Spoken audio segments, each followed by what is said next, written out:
Halo rekan profesional, bertemu lagi di YouTube channel Deco Learning by Akaladia Group. Untuk rekan-rekan profesional yang baru pertama kali menyaksikan video ini, yuk dukung kami dengan cara apa? Dengan cara subscribe YouTube channel Deco Learning agar kami terus dapat membuat video-video menarik lainnya. Selamat menyaksikan video ini ya. Hai rekan-rekan profesional, selamat datang kembali di video Dynamic Talk bersama saya Noviani Widyasari yang akan memandu sesi kali ini.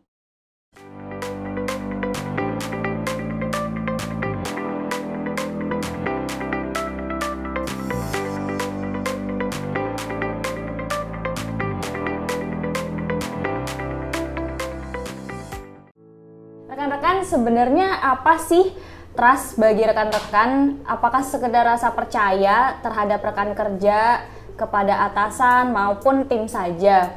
Nah, sudahkah Anda menjadi orang yang dapat dipercaya bagi rekan-rekan ataupun atasan Anda?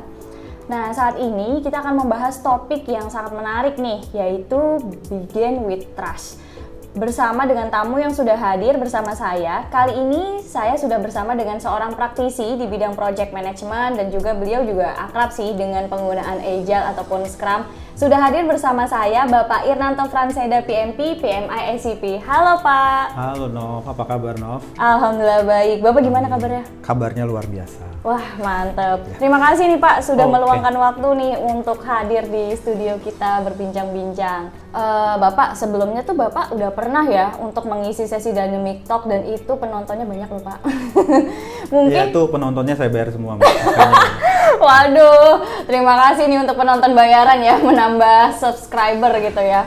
Nah Pak, mungkin bagi rekan-rekan yang baru mampir ke video kali ini dan baru mau tahu nih atau baru melihat Bapak, mungkin boleh dong Pak diceritakan sedikit terkait Bapak ini sebenarnya siapa, backgroundnya apa, dan saat ini kegiatannya apa? Ya, kalau nama sampai hari ini belum berubah, Nov, masih Irnanto. Oke, ya. Siap. Kalau background saya sebenarnya dalam beberapa tahun terakhir lebih banyak mengurusi project management, program manajemen, dan juga transformasi digital juga.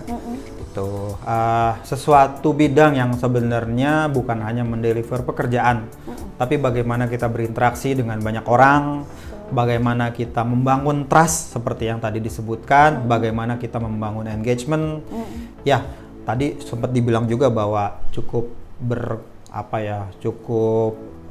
berkenaan dengan Agile dan lain-lain. Ya, balik lagi masih terus-menerus belajar dan masih terus-menerus berusaha memahami. Oke, gitu. Siap.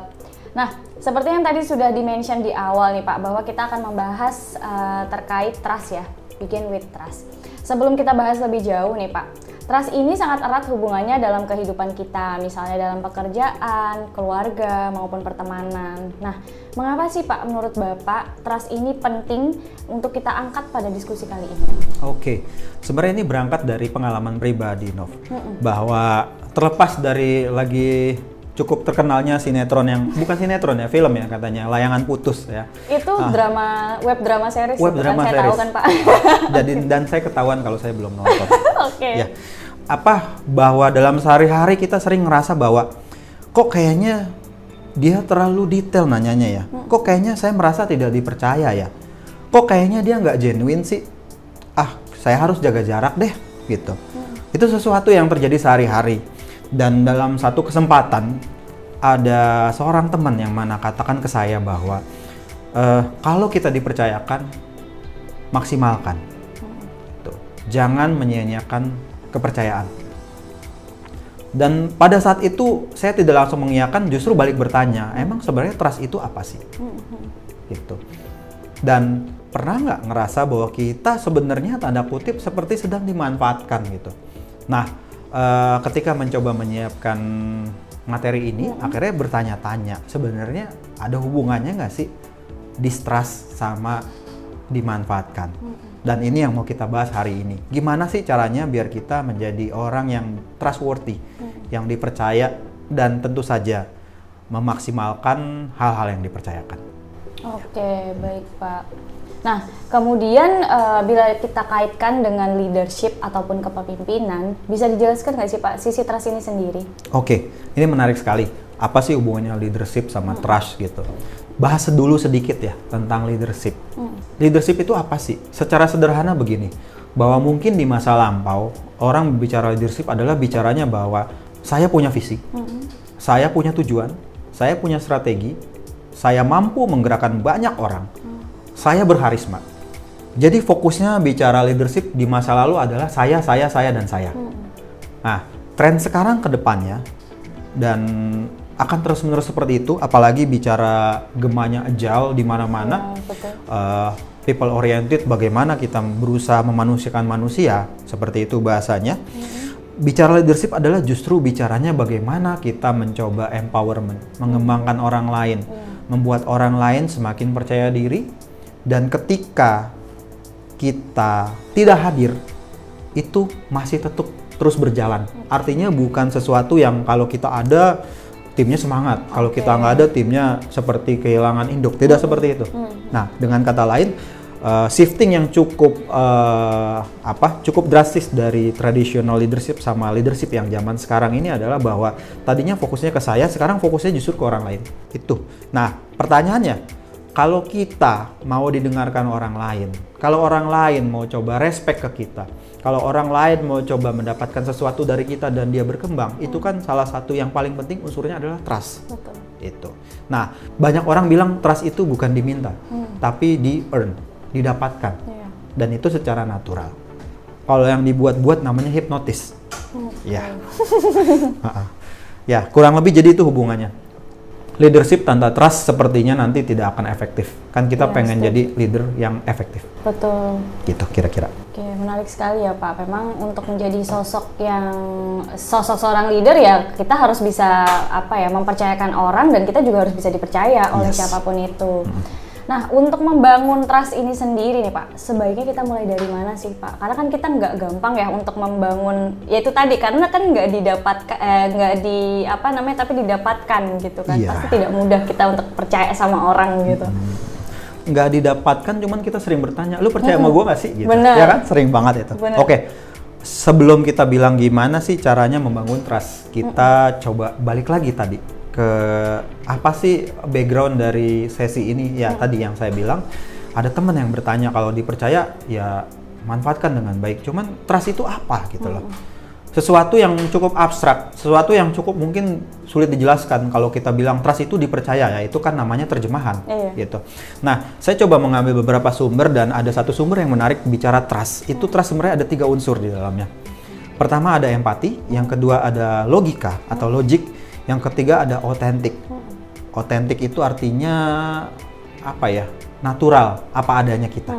Nah, kondisi yang disebut kita dipercaya adalah ketika kita berempati kepada orang lain, ketika kita secara logika paham bahwa apa yang kita berikan ke orang lain itu masuk akal, sebatas yang dimengerti atau kesepakatan.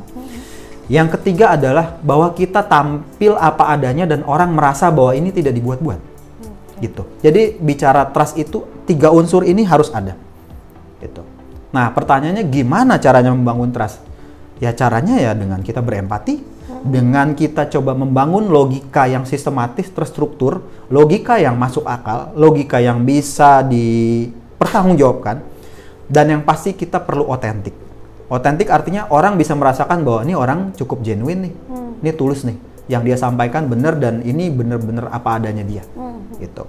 Walaupun nanti banyak perdebatan gitu bahwa kalau kita tampil apa adanya nanti orang tahu dong kelemahan kita, nanti dimanfaatkan, balik lagi. Nah, kita jatuh pada satu kesimpulan bahwa apa sih kondisi yang bahwa kita akhirnya merasa bahwa kita dimanfaatkan, yang tadi, ketika ada satu dari 3 unsur tadi absen. Contoh paling sederhana, berempati. Ngapain saya harus mikirin dia aja nggak pernah mikirin saya, gitu. Ngapain saya percaya sama dia, orang dia nggak mikirin saya.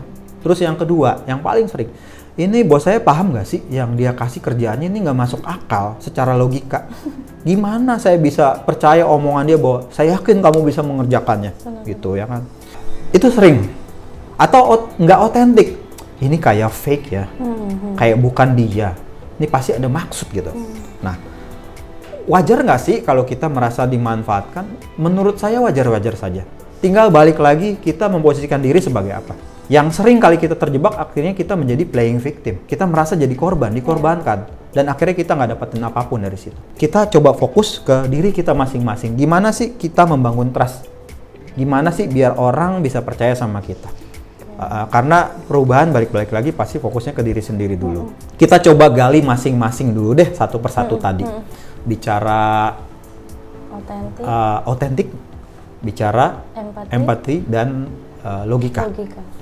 Oke, saya akan mulai dulu dengan empati. Empati apa sih? Orang sering banget bilang, nggak punya empati, nggak punya empati, nggak punya empati. Emang sebenarnya empati itu apa? Gitu. Satu hal yang harus kita sepakati bersama dan diterima dengan baik. Diterima dengan baik berarti bahwa secara sadar masuk ke dalam mindset saya, cara saya berpikir, dan itu benar-benar saya kerjakan sehari-hari. Yang perlu diterima dengan baik adalah tiap manusia itu berbeda. Apa yang Novi lihat belum tentu saya lihat. Betul. Dan apa yang saya lihat belum tentu Novi lihat. Betul. Gitu. Apa yang saya asumsikan, contoh paling gampang nih asumsinya. Ini orang kurang duit kali ya, kurus banget gitu loh. Nah, udah. Bapak ini nyindir saya nih. Itu sering banget gitu. Iya. Kita sering sekali berasumsi karena emang Benar. apa ya? Kita sedang memberikan memberikan waktu dan kesempatan mengentertain pola pikir kita bahwa saya punya pola pikir kalau orang kurus berarti kurang makan, kurang duit, bisa jadi gitu. Atau saya punya pola pikir kalau orang seneng sendirian berarti dia nggak punya temen gitu. Benar-benar. Nah, itu kan balik lagi tadi. Empati itu bicaranya adalah bahwa kita sepakat dulu, tiap orang itu berbeda. Walaupun ada pepatah bilang what I see is what I get, what you see is what you get. Somehow itu benar. Tapi itu balik lagi ke diri masing-masing. Cuman kalau kita tanya balik ke orang lain, benar nggak seperti itu? Ternyata tidak. Nah, cuman balik lagi, unsur empati itu apa sih? Apa sih definisinya? Secara sederhana saya mau bilang seperti ini. Empati adalah ketika kita boleh menggunakan 3 unsur dari diri kita. Otak, otot, dan hati. Maksudnya seperti apa? Pertama, bicara otak. Mindset, cara berpikir. Ketika kita berempati, artinya kita mengerti cara berpikir orang lain.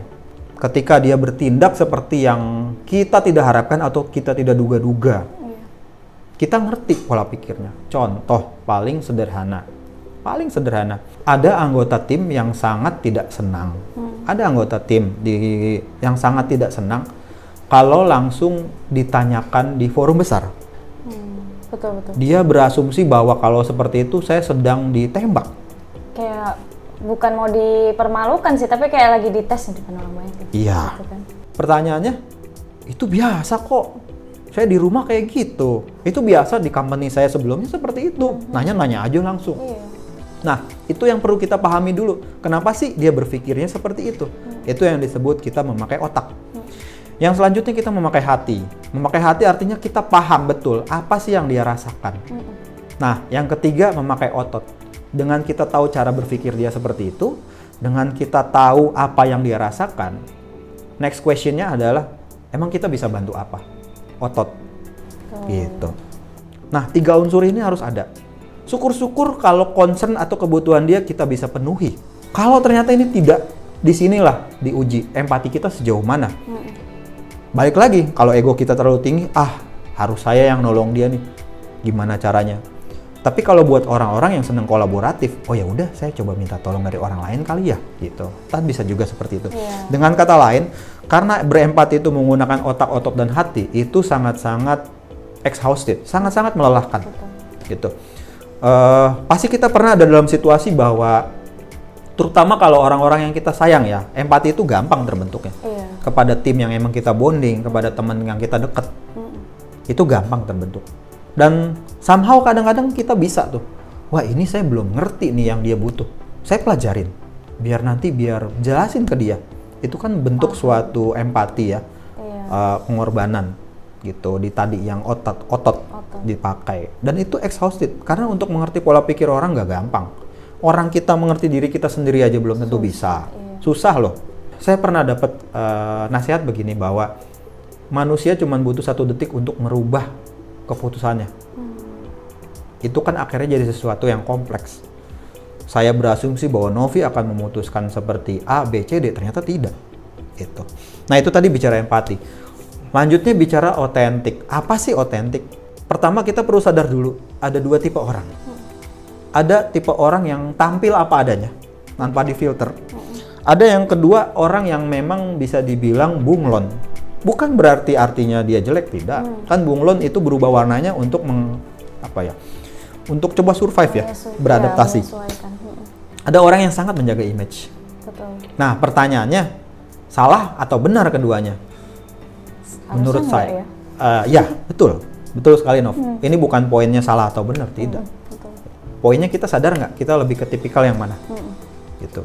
Dan kita sadar nggak kita ada dalam lingkungan yang seperti apa, gitu. Kalau lingkungan orang yang tidak bisa menerima kelemahan kita, bisa jadi blunder ketika kita otentik tampil apa adanya. Nah, dengan kata lain, otentik itu bukan berarti kita tampil apa adanya dibuka semuanya.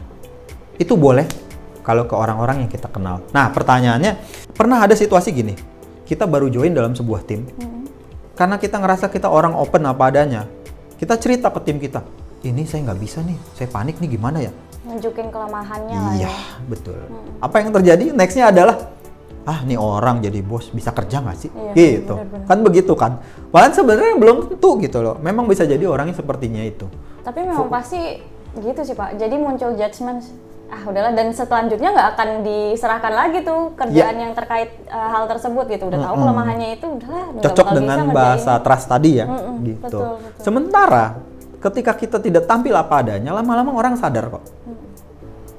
Ini palsu gitu loh. Kalau kata Ariel, topengnya masih dipakai gitu loh. Kan harus dibuka dulu topengnya. Ya. Lama-lama orang sadar dan akhirnya jaga jarak. Tanpa kita akhirnya tidak menggunakan empati. Tadi, kita tetap perlu berempati. Kenapa sih dia sepertinya terkesannya fake? Bisa jadi loh dia nggak sadar kalau dia fake. Itu bisa. Gitu. Makanya nanti kita akan bahas juga gimana sih caranya melatih empati, gimana caranya melatih biar kita bisa otentik tanpa akhirnya jadi blunder. Gitu. Dan selanjutnya kalau bicara logik, saya rasa kalau bicara logik, logikanya teman-teman kita oke lah. Gitu. Jadi bicara logik sederhananya gini lah. Kita harus sadar bahwa di satu titik kita hidup dalam pekerjaan yang kompleks. Nggak semua hal kita bisa. Tapi gimana caranya jadi orang yang bukan cuman mau spoon feeding aja, nerima ini aja, suapin aja. Yang paling penting untuk bisa kita membangun logika adalah kita harus punya keinginan bahwa kita pengen belajar, pengen dan dipelajari dengan baik. Baru habis itu kita diskusi dengan orang lain. Artinya jangan kosongan ketika berdiskusi dengan orang lain. Minimal kita udah ada yang kita pelajarin. Dengan kayak gitu orang akan respect sama kita. Wah, Bapak baca itu dulu Pak. Iyalah, biar enak diskusinya. Gitu. Itu dengan hal seperti itu kita akhirnya dapat engagement yang baik. Gitu. Nah, logik seringkali gini, kita nggak sadar bahwa logika berpikir kita itu tidak baik. Nah, ini juga ada cara-caranya. Tipsnya gimana sih supaya orang memahami apa yang kita logikakan, apa yang kita pikirkan orang paham itu gimana gitu. Nah, itu juga ada tipsnya. Mungkin bisa ke selanjutnya, yang penting kita udah sepakat dulu nih bahwa trust itu ada 3 unsur dan itu semua harus dilatih. Gitu. Oke, menarik sekali sih Pak. Iya, saya jadi terpikir nih Pak, kalau misalkan trust ini sendiri kita tidak bangun, itu sebenarnya akan mempengaruhi kekompakan sebuah tim nggak sih Pak? Misalkan nih, kalau tadi kan kita membicarakan tentang diri kita sendiri, memahami 3 unsur adanya trust gitu ya. Itu misalkan kita udah paham nih, tapi kalau di tim kita ini trust itu belum terbangun sebenarnya dengan sendirinya, itu seperti apa ya Pak? Gimana caranya kita ngebangun itu semua? Oke, jadi gini, tadi udah ada 3 unsur, selanjutnya adalah PR kita selanjutnya, PR yang tidak akan pernah habis. Kenapa tidak pernah habis ya? Terus menerus kita akan bertemu orang lain, kita harus mulai membangun trust lagi gitu. Kita akan masuk ke dalam sebuah organisasi yang baru, culture yang baru, project yang baru. Dari 3 unsur tadi, setiap orang minimal ketika merasa tidak dipercaya, pasti ada satu yang memang kurang dari kita. Entah itu kurang berempati, entah itu kita kurang otentik, atau kita kurang membangun logika berpikir kita. Kalau ditanya gimana dalam sebuah tim akhirnya bisa ada trust gitu. ya setiap orang harus menyadari dulu masing-masing. Dia cenderung punya potensi untuk tidak dipercaya di sisi yang mana? Di sisi tidak punya empati, bukan tidak punya ya, sorry. Saya Kurang. koreksi. Kurang dilatih empatinya, atau logikanya kurang terkonstruksi dengan baik, atau dia kurang otentik. Ini harus disadarin dulu. Gitu. Dan itu harus disadari dulu secara pribadi. Artinya, kalau kita mau dipercaya, percaya ke diri sendiri dulu. Nah, supaya bisa percaya diri sendiri dulu, bangunlah empati, jadi otentik, dan bangunlah logika berpikir yang sehat. Gitu. Itu dulu, dipahami dulu kelemahannya di mana. Nah, mungkin nextnya adalah gimana sih caranya kita bisa tahu kelemahan kita. Namanya orang pasti ada blind spotnya. Gitu. Kalau bahasa kerennya bilangnya jauh hari window. Nah, ya kalau di googling tuh biasanya jauh hari window. Gitu. Bahwa semua orang akhirnya ada sesuatu yang dia nggak bisa lihat dari dirinya. Dan itu hanya bisa dilihat dari orang lain yang memang dekat sama kita. Kalau saya boleh menyarankan, carilah teman yang benar-benar bisa ngelihat kelemahan kita. Bukan cuma melihat kelebihan kita. Kalau cuma bisa melihat kelebihan kita, artinya kita hanya berteman dengan tukang obat, mohon maaf gitu. Karena kan semua obat pasti mujarab. Gitu. Benar. Carilah teman yang benar-benar bisa lihat apa sih sisi blind spot kita yang kita nggak sadar. Gitu. Oke. Nah, artinya sadar dulu nih, empati kita udah oke belum sih? Paling gampang cara ngelihat empati gimana sih? Mungkin kita langsung bahas selanjutnya ya. Gimana sih caranya kunci utama tadi untuk membangun trust tadi dalam tim? Ya tadi, membangun empati, membangun logika, membangun otentik. Mungkin kita mulai dari satu, otentik dulu ya. Gimana sih caranya biar kita bisa jadi otentik? Pertanyaan selanjutnya adalah begini. Emang sejauh mana saya harus otentik? Sejauh mana saya harus membuka diri? Benar. Gitu. Itu kalau saya boleh menyarankan, sebenarnya diri kita itu adalah perkembangan, progres. Dari satu masalah ke masalah lain, dari satu proyek ke proyek lain, kita bisa jadi orang ngerasa kita orang yang berbeda. Padahal bukan berbeda.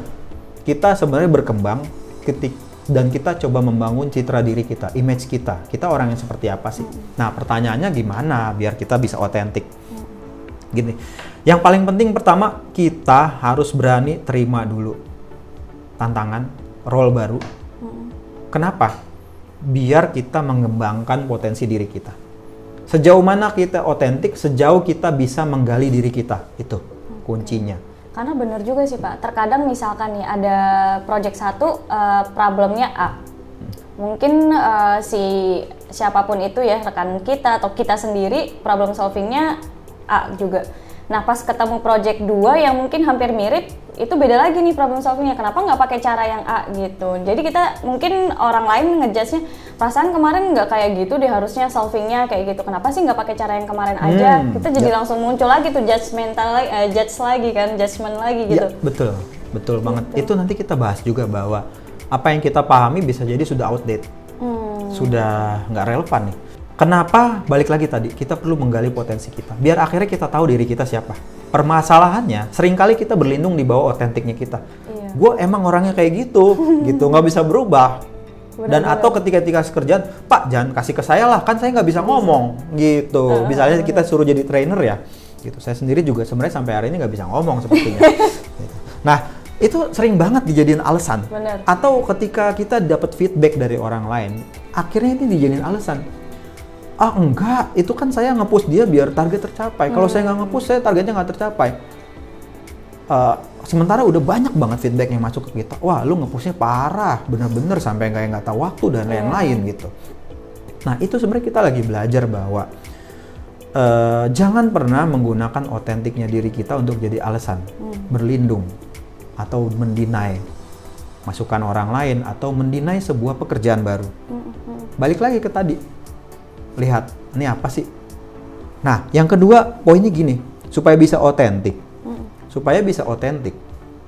Jangan melulu fokus ke performance, tapi fokus ke goals. Apa sih bedanya goals sama performance? Kalau performance tuh bicaranya adalah orang lain ngelihat kita bisa. Wah, lo jago Nov, itu performance. Tapi kalau goals itu inner motivation di dalam diri. Set goals-nya apa? Dengan saya ngikut project ini, goals pribadi saya apa ya? Karena kalau kita tidak mau set goals, yang penting KPI tercapai, kasarnya begitu. Sebenarnya banyak hal yang akhirnya missing. Karena bicara belajar itu sesuatu yang biasanya nggak enak. Belajar hal yang baru itu nggak enak. Betul. gitu. Ketika saya coba role dari satu role ke role lain, sebelumnya saya tidak pernah tahu namanya IT arsitektur seperti apa, saya harus belajar. Enak nggak enak. Jalanin. Karena tadi, kalau nggak kita nggak tahu potensi kita sejauh mana dan kita nggak pernah tahu diri kita seperti apa.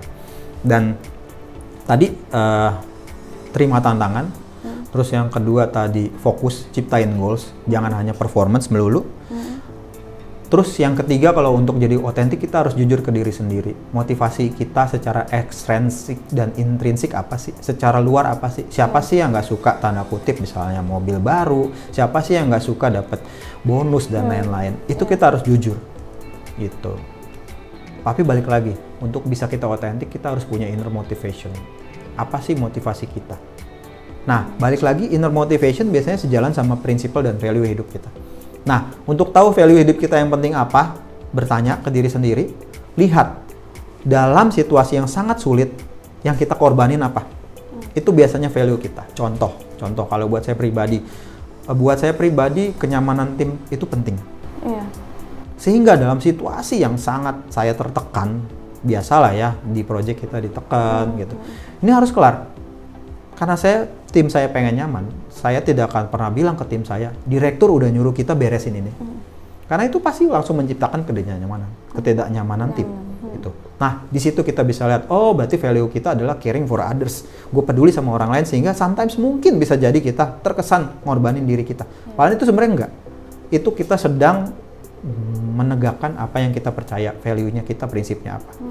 Contoh value prinsip kita integrity, ketika kita disuruh sama bos melakukan sesuatu yang sepertinya nggak sesuai, ya kita akan lawan. Dan mungkin risiko terbesar adalah ya udah saya harus keluar, bisa jadi. Nah, kita harus ada terus-menerus dalam situasi yang value kita diuji. Sehingga akhirnya kita tahu nih otentik diri kita seperti apa.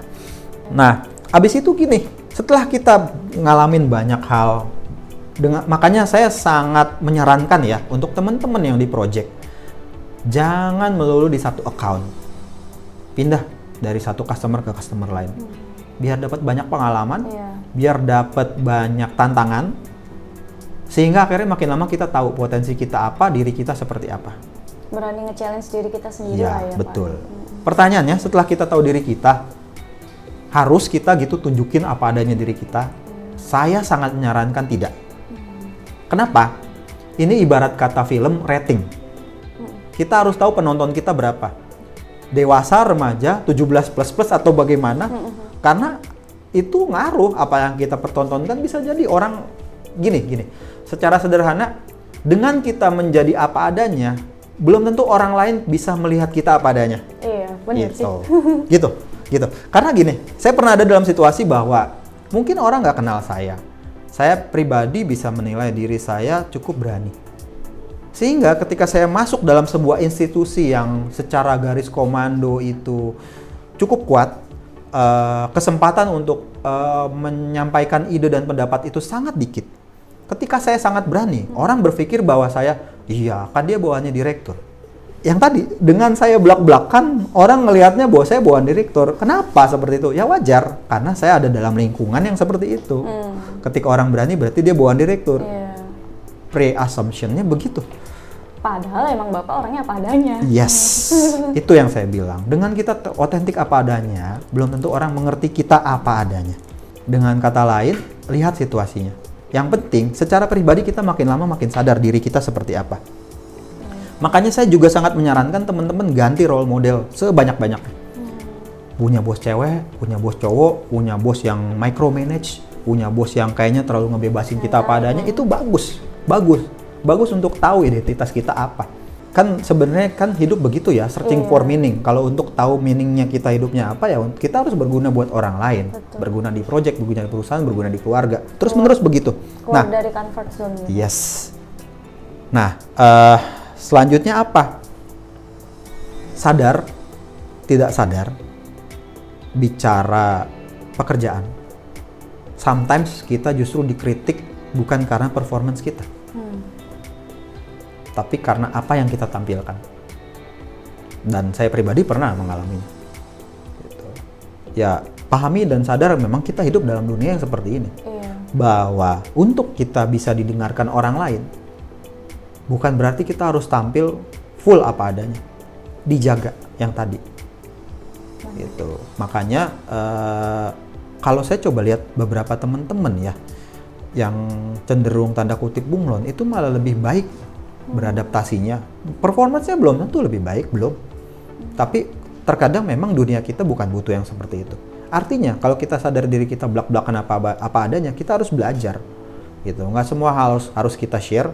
Cuman yang pasti ketika intinya gini, kedekatan dan approach dan kedekatan dan komen itu harus seimbang. Gitu. Kita sebagai atasan atau sebagai tim leader itu harus seimbang. Bisa jadi terlalu dekat jadi blunder, bisa jadi. Makanya kita harus kenal juga. Kita seperti apa dan orang lain seperti apa. Yang tadi belajar dari banyak role model. Gitu. Dan untuk bisa tetap otentik kita butuh masukan dari orang lain tadi. Karena kita butuh punya blind spot. Cari orang-orang yang benar kenal sama kita, dan kalau mau tahu gimana sih orang kenal kita juga harus punya interest dengan orang itu. Iya, benar. Gitu. Karena kalau cuman kayaknya saya doang yang butuh dia terus atau dia terus yang butuh saya, itu biasanya nanti akan lama-lama hilang sendiri. Iya. Gitu. Ketahuan aslinya, ini pas butuhnya aja gitu ya. Iya. Ya memang sih Pak ya, kalau untuk membangun rasa trust itu kitanya memang harus merefleksikan diri kita sendiri, siap menerima apapun kritikan, apapun yang harus kita korbankan gitu ya.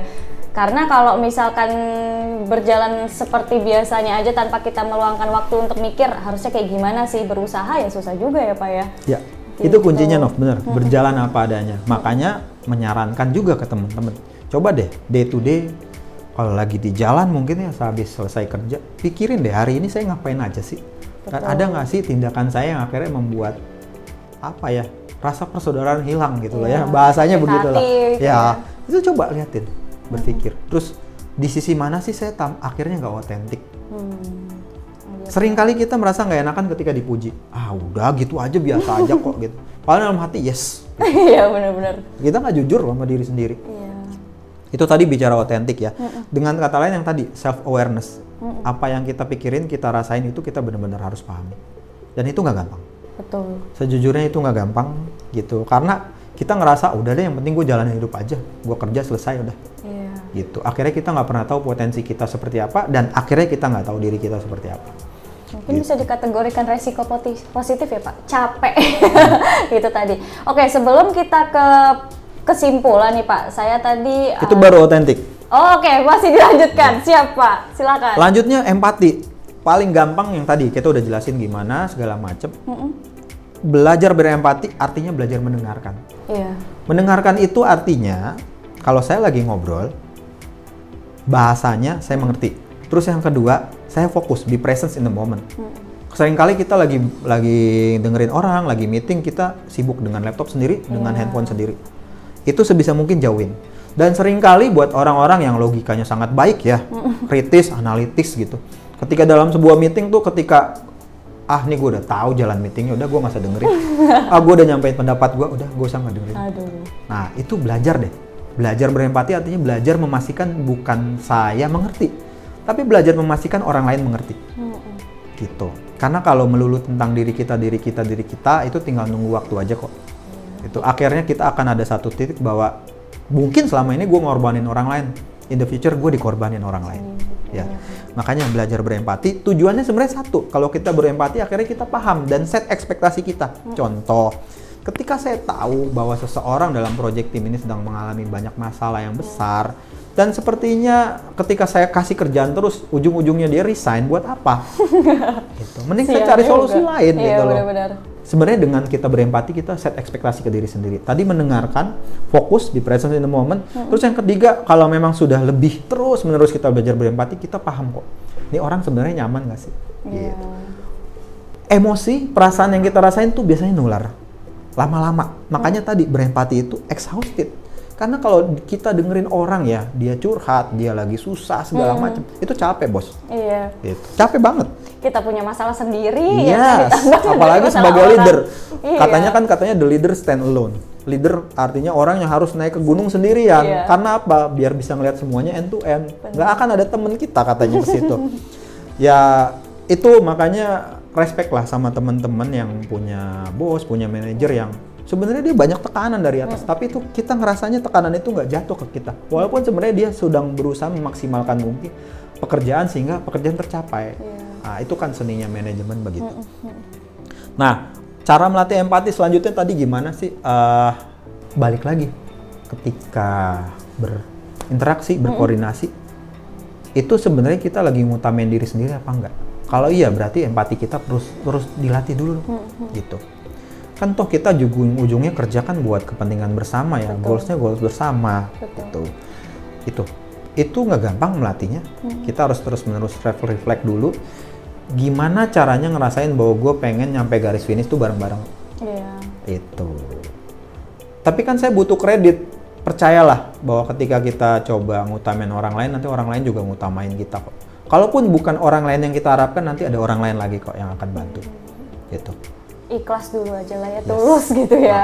Ya, tulus yang tadi kan. Otentik itu kan salah satunya tulus ya, kalau bahasa Indonesianya ya, gitu. Kalau bangun logika yang tadi, kadang kita sebagai leader sungkan ya ketika kita tahu kita nggak ngerti dan kita nggak mau nanya. Akhirnya yang penting saya nyimbrung di meeting dan orang lain sadar, ini apaan sih lu nggak nyambung gitu. Itu sering gitu. Bisa jadi saya juga pernah ngalamin, ini nggak nyambung nih. Nah, balik lagi tadi, kalau kita nggak empati, nggak be present in the moment, nggak mau dengerin orang lain, ya kadang juga jadinya logikanya juga nggak nyampe, gitu. Bisa jadi ternyata dia lebih pintar dari yang kita bayangkan, gitu. Makanya yang tadi, untuk membangun logika, kita harus punya willingness untuk belajar. Biar kita ketika diskusi sama orang nggak kosong lagi. Gitu. Belajar. Intinya itu aja. Mungkin itu kali ya tips-tipsnya untuk bisa jadi trust. Iya, oke, menarik sekali ya Pak ya. Kita ke kesimpulan terakhir Pak, kalau dari Bapak ada nggak sih Pak yang bisa disampaikan untuk para rekan-rekan profesional sebagai penutup nih? Oke, penutup saya sederhana banget Nov.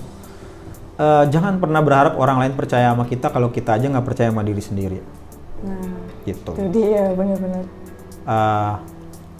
Cari tahu kelemahan kita apa, empati kah, logika kah, atau otentik kah, gali terus. Gitu.